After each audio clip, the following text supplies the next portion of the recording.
Right, for the last week, Campbell Live reporter Tristram Clayton and his family have been performing a social experiment. You will have seen it. Its purpose to illustrate how difficult it is for a family to get by on one average income that I was just talking about with the Prime Minister.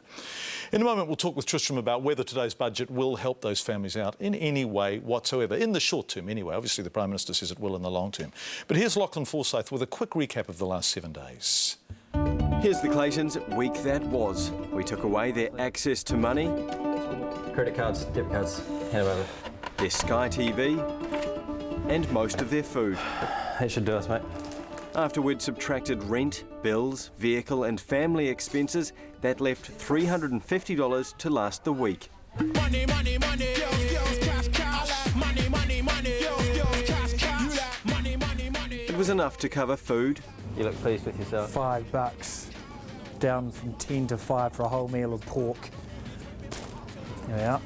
petrol costs, And I'll just need a little bit of money because I've just almost run out of mine and I've got to fill up a bit of petrol for the car. I've got any spare? and entertainment. We go for a bike ride, could play basketball in the park. All those things are free and cool fun.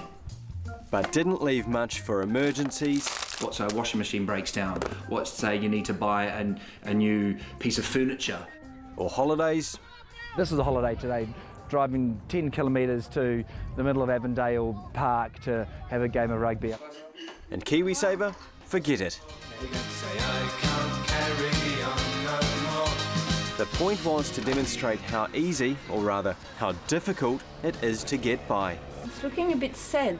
I think we're gonna run out of meat, maybe. So today my problem is vegetables. Although they spent a decent amount on food, I thought, hey, look, I'll just do all of my big shop as I normally do. Maybe I'll regret it at the end of the week.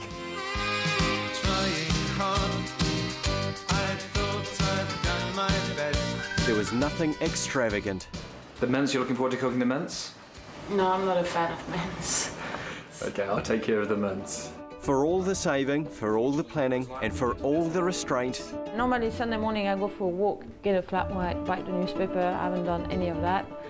they ended up with just $4 left. Empty. I mean, that is a scarily empty fridge. I've never seen it that empty before. Right, so that was our experiment. Tristram Clayton is with us in the studio. Tristram, you've been crunching the numbers. What is in the budget for the sort of people that you were representing?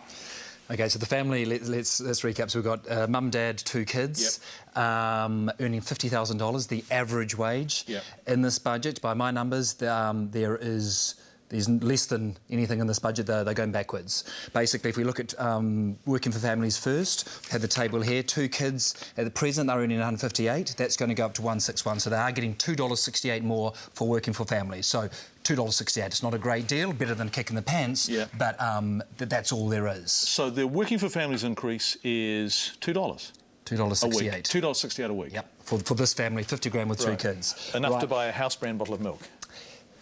If you find the right shop. Yeah, right. Okay, actually, so right. Yeah, a 1 litre house brand bottle of milk. absolutely. So it's not a cut, but obviously when you're already struggling, that's not going to go far.